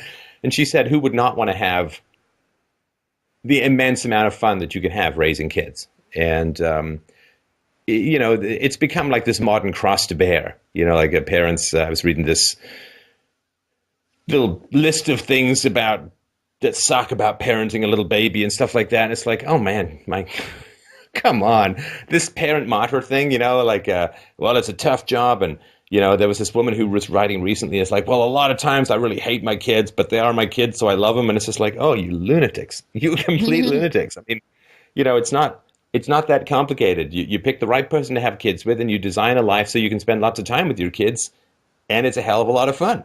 You know, like, but I can see why a lot of people do have their happiness go down, right? There was this meme that was floating around recently where somebody was saying, hey, instead of doing fun adult stuff with each other, let's go to birthday parties where everyone's short and coughs or something like that. And the denigration of parenthood is something I'm going to do a whole show of at some point, because it's really annoying and offensive. I'm not saying you're doing it, but because you're just going with the statistics. But it's one of these things that is just it's just going to make K people not breed. So it's going to kill my tribe, because K people are going to look down the road and say, well, you know, I got these options, I got those options. Parenting is going to take this much time and take this much money. And our people are just like, oh, get condom broke. All right, I guess we'll just go on with it. Right? I mean, so it makes our idiots breed and K people not. And I think that's just part of the general dysgenics that's going on in culture at the moment. And I just wanted to ask that, not so much what the statistics are that you've read, but whether you, looking down the road in your life, you know, because, you know, you say you're 32, right? So statistically, you've got, you know, probably more than half a decade to go on this planet. And, you know, is a time when you're going to get older and frailer and so on. And of course, your kids don't owe you anything, but we assume that if you love your children, that the reciprocity is going to occur. And, you know, they can give you grandkids, and you can have a brood and continue your line and stay young with that kind of exposure. Do you think that if you could be happy with it, right? It doesn't mean you have to do it, right? If you could be happy with it, do you think it's something you'd want to do? I'm not sure, because I've also got Aaron to consider, because he's the one I want to spend the rest of my life with, and Aaron doesn't have any interest in having children. And there's been times where I've been really negative about it, and he's, you know, really open-minded as far as, you know, just taking into consideration all sides of every argument. And so he's given me a lot of the pros to it, and then at the end of the conversation, I'm like, oh, okay, so does that mean that you might want to have kids? And then he's like, no, you need to get that out of your head. Like, I don't want to have. I don't want. What does he want? Why doesn't he want to have kids? Why don't you want to have kids, Aaron? I think he feels like he just has a lot of stuff he wants to do, and having children would probably get in the way of all these things that he wants to do. I think probably that part of the reason why he doesn't want to is because I feel like he didn't have a great father figure, and so I think he doesn't want to be a father because he didn't have a great father figure either. Well, but then that's the domino theory, right? That you're just doomed to repeat bad things that happen to you, and it's not true. Yeah. So, and then there's also to consider that, you know, my line of work is not really conducive to have children, because then you end up with stretch marks and, you know, your C hopefully cups turn into this down A at some point, right? Right. Okay, so, and the reason I'm asking, of course, is that if you want to have kids, you don't have a whole heap of time to get busy on that, right? Right, and so that's why we've talked about it a little bit, because I know that we're kind of running out of time. And you don't want to be starting a business venture at the same time as you're trying to have kids. At least that wouldn't be my right, and I also don't have medical insurance. Right. So the only thing that I would suggest, you know, there's a couple of things that I would suggest, and this is, you understand, and I don't even need to tell you this, but it's just more for the audience. These are just my thoughts. I can't tell you, and wouldn't tell you even if I could, what to do with your life. But these are just some thoughts that are popping through my head. I'm going to share them with you, and hopefully they will be vaguely useful. And if not, I appreciate the conversation anyway. Are you ready? Yes. Are you steady? Yes. All right. Number one, bars are dysfunctional places. You know that a lot better than I do. And particularly, I would assume that the SOB, right, sexually oriented businesses, sex-oriented businesses, are kind of dysfunctional places. It's not the creme de la creme of people who are into self-knowledge and so on in those places. They tend to be for people who are kind of trying to avoid themselves in a variety of ways, through alcohol or through sexual stimulation or whatever it is, right?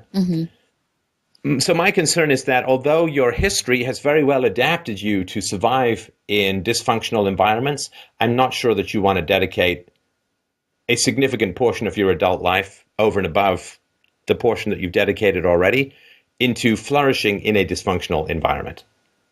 And that's my concern. And obviously, the bar trade is something you know very well, having worked in that environment for close on a decade. But I don't know if in terms of long-term happiness and mental health, that it's really the very best sort of environment for you to continue to immerse yourself in. And, you'll be immersing yourself in it a lot more as an owner than as a dancer, right?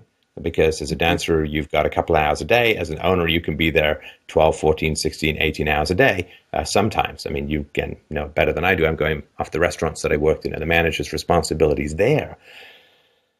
And that's one of my concerns, that your childhood has trained you on how to survive in dysfunctional environments, and you're looking at starting a business in a fairly dysfunctional environment. And I'm just concerned that that which you've adapted yourself for, which you can pursue now through working or owning a bar, that it might keep you in that sort of dysfunctional environment for longer than you need to be, if that makes any sense. Mm-hmm. Well, I planned on dancing until I was 40 and then going to do something else, but I wasn't sure what I would do. I mean, so it's not imminent, the bar decision. It's not like you've got your eye on some place or anything. Oh, no. Instead, I'm just doing all of the research. I'd thought of, instead of doing a strip club, to do like, I guess you could call it like a burlesque kind of club, where you have like girls doing aerial silks and aerial hoop and, trapeze, and making it more of like a performance-based environment instead of it just being, what I'm used to, which is just, 15-minute set and you're pasty and thongs. Maybe instead you have belly dancers there, or all different styles of entertainment instead of just that one. So a little bit more like circus-like or Cirque du Soleil sort of performance stuff? Yeah. Right. When you look at the girls that you work with and the managers that you work for and the people in the bar, is my sort of outside view of it somewhat accurate about dysfunctionality? Yeah, I think so. How so? I mean, well, that's what Ayn Rand said, is that a lot of people will drink and do a lot of these things to just avoid looking at themselves and really living their life. So when you said that, that's what it reminded me of. Okay, so I'm a little bit accurate in that, right? In sort of saying that it's a dysfunction. It's a lot different. I feel like a lot of the girls that you would meet in the club there, if you'd met them outside the club, you wouldn't maybe even have an inkling that that's what they do for a living. Like, a lot of them are moms, and they're in long-term committed relationships, a lot of them. But I do see definitely like girls that come through there that have, a lot more blatant, obvious dysfunction. Do you know of a dancer that you've met in the course of your career who had a stable, happy, peaceful, loving upbringing? I mean, since I started dancing, there's only maybe 2 or 3 girls in all of these years that I've gotten really close to, that I even hang out with outside of the club, that I know that much about them. So, right. I mean, the ones that I know, I don't think they've had a very stable upbringing. I'm sure there are girls that have. And I think part of the reason why those girls would be drawn to this industry is because if you take away the title of what it is, and you ask somebody, would you like to work a job that you get paid right away every day? It's part-time, it's flexible, you can travel and do it, you make X amount of dollars per year, I think a lot of people would be like, yeah, where do you sign me up? And then you tell them, well, you got to take your clothes off. And then the whole moral thing comes into it, or, somebody's self-esteem. Well, I wouldn't, I'm certainly no prude in these areas, and I would not make it, ooh, taking your clothes off, immoral. You're not initiating force, you're not initiating fraud, and neither are the customers. So it is not, to me, it's not a moral issue. And, I want to be sort of clear about that. If you're looking for bad girl condemnation, you got to keep looking you're not going to get it from me. That having been said, the question is it everything has its costs and benefits, right? So you get the benefits, which you've just listed, and the costs are not just people's moral condemnation. The costs are, as you said, you've got to find a guy who's willing to be okay with it. And you also have to perhaps, I know you said that some of the girls haven't, but you have to perhaps have some hesitation about motherhood because kids are going to find out at some point, right? And that might be a challenge. Yeah, I have friends who are struggling with that, where they don't want their kids to know, and then their kids get older. And do you get cell phoned, and do you get cell phone video? Does it end up on the internet? I mean, are the girls' routines sort of carved on the spine of the internet from here to eternity? No, nobody's allowed to record inside the club. So if they suspect that you're doing it, they'll take your phone and they'll look through it. And if you've made any video or photo, they'll delete it. Okay. So could happen though, right? Right. I'm not sure how it happened, but a friend of mine at the club, she has a son and he's about 15 years old. And one of the girls at his school is like, "Oh, your mom's a stripper." And he asked her about it and she goes, "Oh, that's weird that she would say that." And then she never told him. She just kind of dropped it, and he hasn't brought it up again. But for a while there, she's like, "What do I do?" Hang on. Hang on. She's working as a stripper, and her son, who's 15, doesn't know? Yeah, no, he doesn't. He doesn't know. What does she say she does? Well, she also does hair, and she does a lot of performance stuff. She's an amazing aerial hoopist. And so he'll see her perform in these shows where she's doing aerial hoop and stuff like that. But I think and she's also worked as a bartender. So I think he probably thinks she just goes and bartends and does hair and does her aerial shows. Yeah, that's a lot of lying, right? And that's not great. And that's of course, there are benefits and there are costs, right? One of the reasons why exotic dancers get paid so much is because there's a significant downside that doesn't have anything to do with morality in particular, other than the fact that this woman has to lie to her son for many years. And at some point, she's going to have to confess that she lied to him for the majority of his childhood, probably once he understood what a job was, that she lied to him about what she did.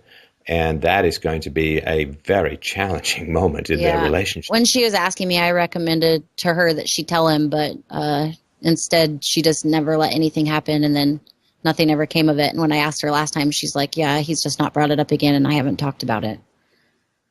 Yeah, he knows.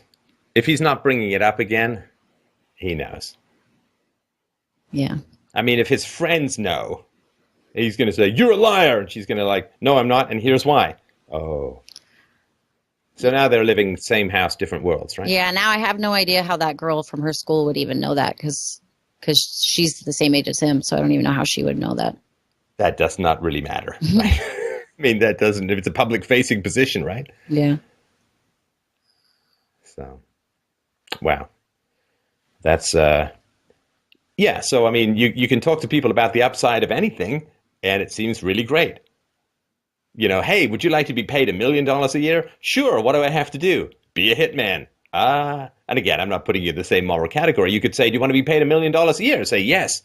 Well, what you have to do is spend, 14 hours a day working and 2 weeks of the month traveling to Podunk, wherever the hell it would be in Podunk, and, go to a bunch of conferences and press a lot of flesh and go and sit in a booth for 12 hours and try and get people, and then you'll end up being CEO of some company after 20 years of that. And people will say, "Actually, I don't really want to." Everybody looks at the upside, but you got to balance it out, right? And there's a reason why the pay is high, and that's because there are people who look at the downside and say it's not worth it, which restricts the supply, and that drives up the prices for others, right? Right. Okay, so as far as having the confidence to go forward, I certainly would give the thought out about having kids. And, with regards to your boyfriend, he's certainly welcome to call in and talk about it. I think saying I had a bad childhood, therefore I'm not going to have any kids. Well, if your parents had followed that thinking, you wouldn't be alive, right? Yeah, and I wouldn't be here to know the difference or care either way. Right. And, you love your life. You like your life for sure. I mean, you're not you're not calling me from a cliff edge or something, right? So the idea that only people who understand how bad their childhood is should never have kids, well, those are the people, because they've actually understood and processed some aspects of their childhood, who we'd kind of want to have kids, right? I mean, as far as, because you're smart enough to know what happened and its effect and so on. So just knowing that your bad childhood could have a negative effect on your parenting puts you leagues ahead of a hell of a lot of parents out there who aren't even. Right. And my concern, and I'm not trying to sort of spook you with possibilities or some Pascal's wager of infinite regret or something, but Lexi, my concern is that, and I've seen this, God, I'm old. I'm going to be 50 years old this year. But I've seen this in people, and it seems to hit women pretty hard when they get into their 40s. And they get like baby rabies, right? It's like, it feels like they got to pee all the time, or they're hungry all the time, or whatever. And talk about locking the barn door after the horse has left, right? And they're too old to have kids, or at least too old to have kids with any reasonable degree of safety. I'm sort of mid-40s or whatever. And they've got another 40 years to go in their life, and they can't seem to shake the regret. You're young and you've been busy a lot, but it's hard to stay that busy your whole life unless you're a total workaholic. And if you were a total workaholic, you'd go nuts trying to. That's why I asked you about what do you do with the rest of your day. And if you're like, oh, it drives me crazy, I'm so bored, right, then I'd be like, okay, well, maybe being a parent or an entrepreneur. But you're like, no, I'm pretty happy with all that free time. So you're not a workaholic, and your joy in work, your joy in income, your joy in your career, your profession diminishes over time. Once you've done your thing, you don't have anything left to prove in your career. As you say, you're the best employee, the best dancer around, and so you don't have anything to prove. And my concern is that if you sort of can trundle along, or maybe get involved in some other business, or just keep dancing for another 8 years or so, and then it begins to sort of hit you. Nature is going to creep up on you, and your nature is really, really going to want you to have kids, right? That's going to hit you like a hunger. It's not just for women. I never particularly thought about. I always knew I'd be a great dad, but I never really thought particularly about having kids until I met my wife, and then it was like a hunger. had to do it. And so my concern is that if you just look at the downsides in child raising are kind of immediate, and everyone's talking about them, and there are studies out there, and the baby spit up on me, and it's gross, and all this kind of thing. And I remember seeing some comedy where the woman was talking about Bridesmaids. The woman was talking about how gross it was to be around ejaculating boys, right, who were like in their early teens, and she says, like, I can't even bend the sheets, like it was just gross, and like everybody talks about all these negatives, and of course there are enough people now who haven't had kids that there's a hunger for that kind of thing to stave off the baby rabies. But my concern is that you may end up regretting it, and the problem is, of course, that by the time you regret it, oftentimes the ship has sailed, and it can be a difficult thing to live with. Now, that, of course, doesn't mean go and have kids because you're afraid of regretting it. I think that therapy will really help with that, because the decision to not have children is, second, like there's three big decisions in your life: what you're going to do to make money, who you're going to do it with as a romantic partner, and whether you're going to have children. Those are like the three big decisions that have the most foundational impact, I would argue, on your happiness. Work and love, work and love, work and love. Now, you have the guy you want to spend time with, which is great, but the guy you want to spend time with is not pro-kid. And so that third decision, whether you're going to have children or not, is a huge and powerful and significant decision that has a massive impact on your happiness, particularly as you get older. You're young, you're healthy, you're limber, obviously, and toned, And so, but you get into your 60s and 70s, you're not quite doing as many cartwheels, and it's nice to have people who really want to spend time with you. And of course, at some point, you or your partner are most likely to die one before the other, and most likely it's going to be your partner. And then you're going to have, probably close to a decade where you're old, and there's nobody around you who's got any investment in spending time with you. And that's 10 years. That's 10 years where you really need people's resources, right? Because you're getting old and you need people to come and help you and so on. I just think, think a little bit about that, over the horizon kind of stuff. But therapy will really help you with that. Now, if you want, and of course, if you want to get into business and so on, I think therapy is really important because you're going to really need to have to trust your instincts. You're also going to be working in an environment with lots of unstable people, right? The bar environment, the sexual marketplace environment, lots of unstable people, and you're really going to need to know how to deal with them without slipping into childhood habits and unconsciousness, which is probably going to mean that you're going to get exploited, because if you end up in situations where you regress to childhood, other people will generally exploit you, and that would be pretty disastrous from a business standpoint. I say this with not entirely abstract experiences with regards to this.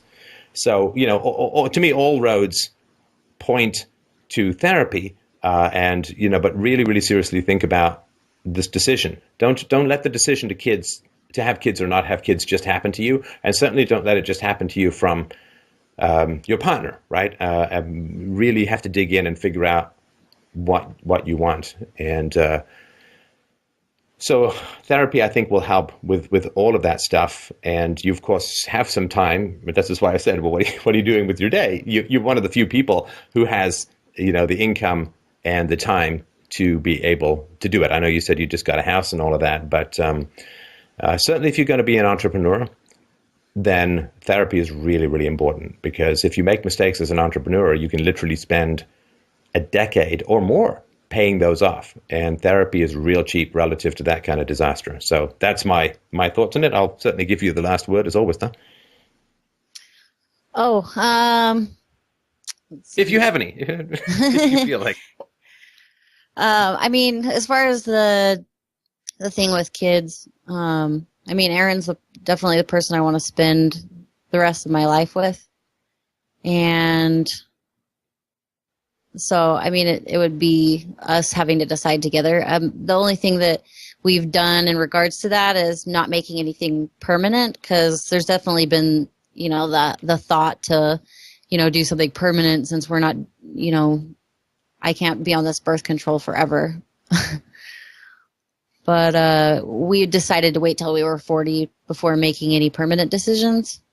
So. Right. Okay. Well, you got time to mull it over then. Yeah. And how was the conversation for you?